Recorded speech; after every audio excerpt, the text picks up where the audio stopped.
just a good old boy. Well, y'all ain't gonna believe this. It's this coincidental, this close, but the case 1840 has got a problem. Oh, the other day I was on it and I noticed I felt it break when I was using it. Let me set y'all down here where y'all can watch.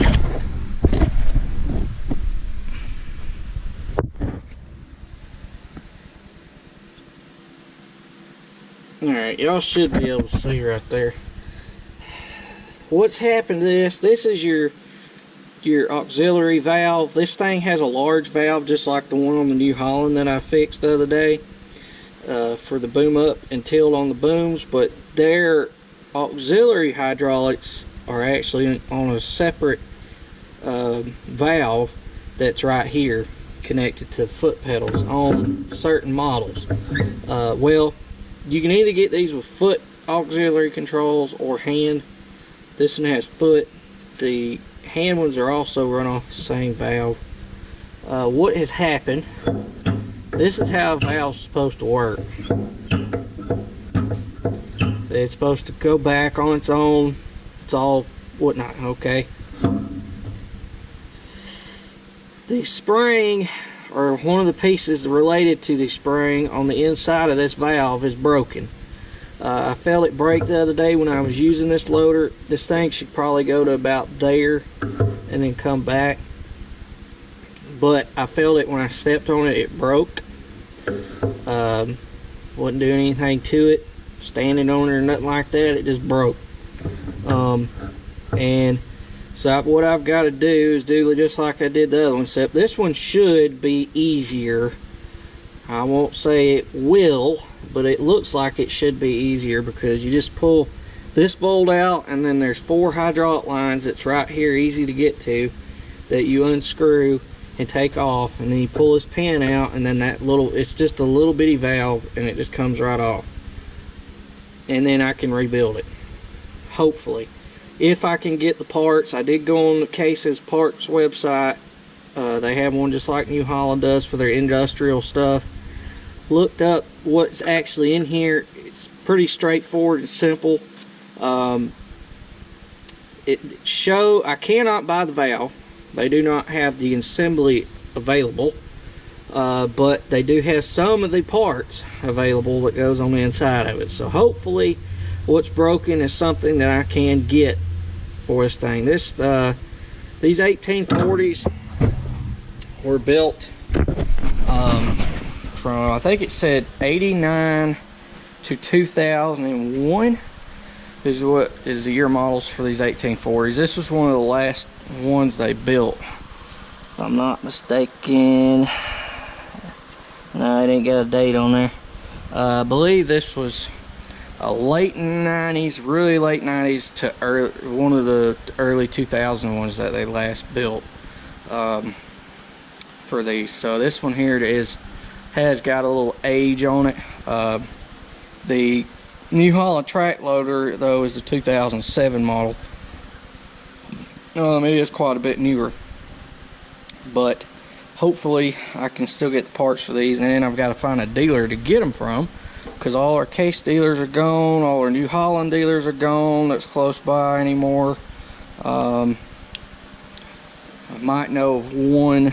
I got to go on their website and try to find one of their dealers. All their dealers are gone now. All the Case New Holland dealers, whether it's commercial or ag around here within an hour, are gone.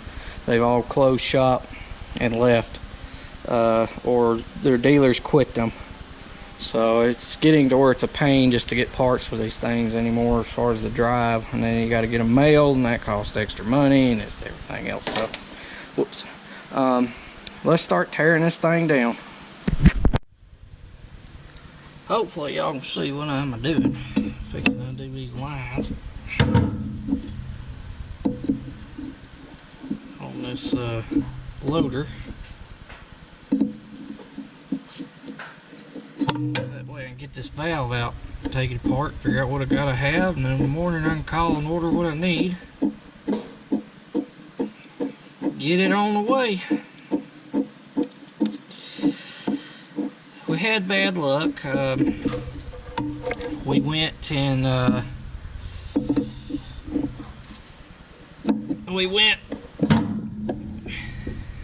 cut hay down to square bale. Some of our good hay that I've been waiting on for a while. Friday. Had intentions to bale it today. I fluffed it yesterday on Sunday and it wasn't ready yet. It was due to bale today. Pretty sure it would have. And lo and behold, with a 0% chance of rain from the news forecast on the TV, from weathermen, the apps and everything. Last night there was a 0% chance of rain, and what do you know? There was a cloud about the size, not much bigger than the hayfield, formed right over the hayfield, and then it set on top of the hayfield, and rained for nearly an hour or so, soaked it and ruined it. So we lost quite a bit of dollar worth of hay.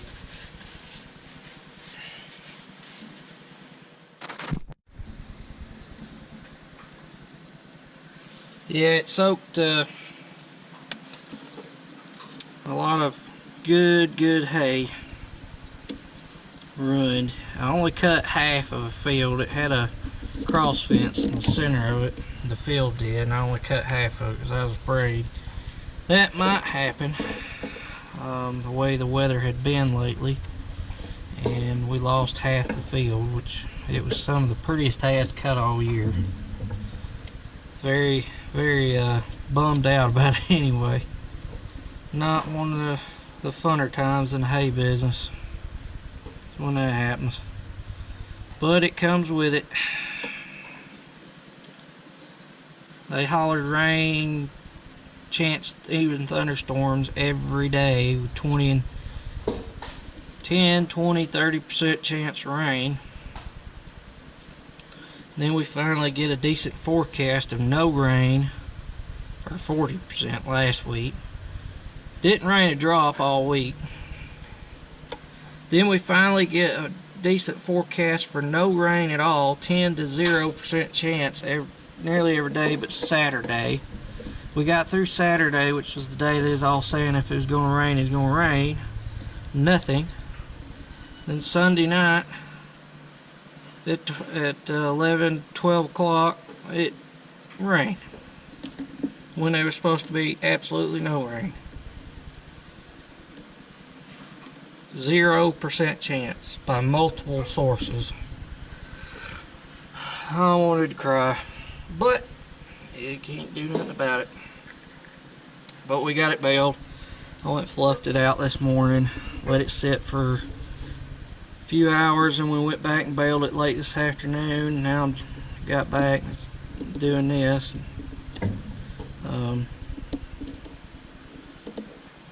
We got it in a roll for cows, but it could have been some real good quality high dollar horse hay to sell, but I lost it. So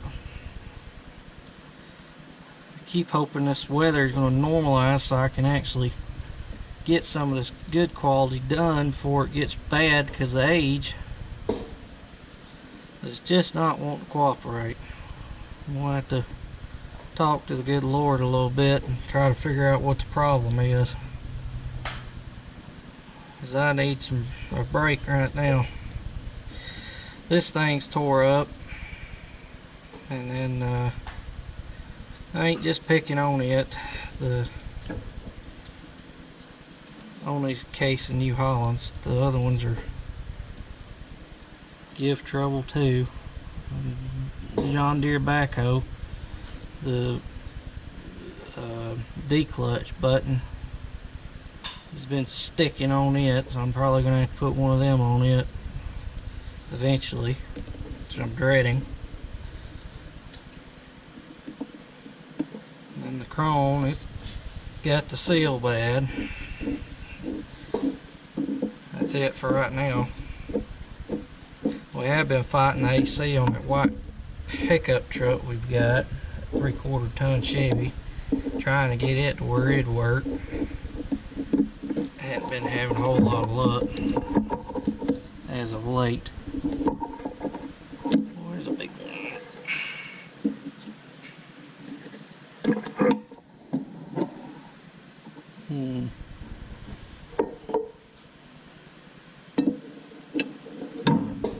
That's a big line. My light died. I had to recharge it. I bet all I've done is I pulled these two bottom lines off the same as the top. One's bigger though than the other ones. Then I also took the pin out of here and loose, and then there's two bolts right here and right there that you have to take the nuts off of, and then it should pull right out. That's it.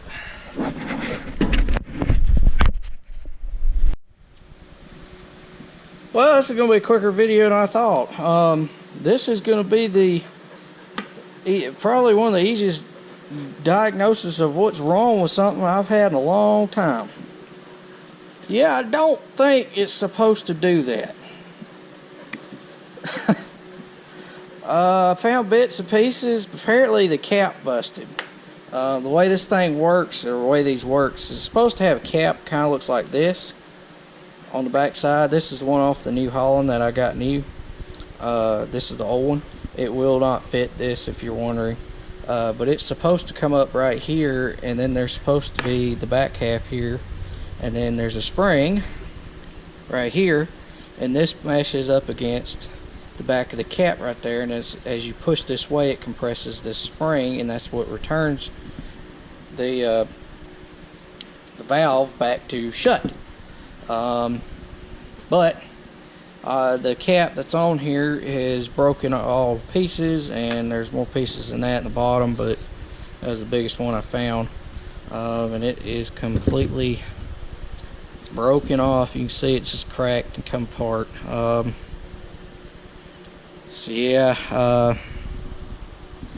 I may go ahead and order this end cap, depending on how I have to order this. If I have to order the whole back half like I did on the New Holland, it'll all be new. We'll put a new spring on it and everything. But if I can just get the cap, I may be able to get by with that. I might go ahead and order this piece here and take it apart and replace it, because it is boogered up a little bit from, I don't know how this thing wasn't leaking, but it didn't leak a drop. So yeah, that's it. That's what's wrong with it. That's why it wouldn't come back. You could sit there and take the foot pedal and work it in and back out and close it, and do it that way, but and it would still work, but obviously it's not going to return, and that's the problem. So I'll have to get one of these on the way, and then we'll throw this thing back together. So thanks for watching. Please comment, rate, and subscribe, and I'll see y'all next time.